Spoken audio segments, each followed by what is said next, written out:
वडोदरा शहर के लालबाग इलाके में लालबाग तालाब पिछले 15 दिनों से पानी में डूबा हुआ है। इस टंकी को 15 दिनों में ध्वस्त कर दिया जाएगा और इस पानी टंकी से इस इलाके में पानी की आपूर्ति की जाती थी, लेकिन स्थानीय लोगों को पानी की समस्या ना हो इसके लिए 1 महीने पहले ही आइसोलेशन की व्यवस्था की गई थी और इसके कुछ महीनों बाद इस पानी की टंकी को ध्वस्त कर दिया गया। नए टैंक का निर्माण कार्य किया गया। લાલબાગ ટાંકી તોડવા માટે 31 જાન્યુઆરી 2024ના રોજ આપણે વર્ક ઓર્ડર આપવામાં આવેલ છે અને ટાંકી આજથી તોડવાનું ચાલુ કરેલ છે, જે અંદાજિત 15 દિવસના સમયગાળામાં પૂર્ણ થઈ જશે।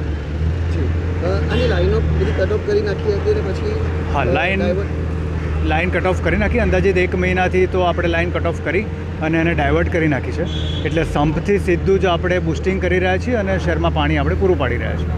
આ કામગીરી તોડવાની કેટલા દિવસ લગભગ ચાલશે અને નવી કામગીરી જે ટાંકી બનાવવાની છે એ ટાંકી કેવી રીતે શરૂ થશે?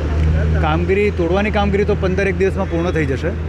નવી ટાંકી માટે અંદાજ બનાવવાની પ્રક્રિયા હાથ ધરેલ છે અને અંદાજ બન્યા બાદ આચારસંહિતા બાદ જાહેરાત આપીને એની કામગીરી આગળ કરવામાં આવશે। સર, આપનો પરિચય? દર્શન મહેતા, કાર્યપાલક ઇજનેર, પાણી પુરવઠા પ્રોજેક્ટ।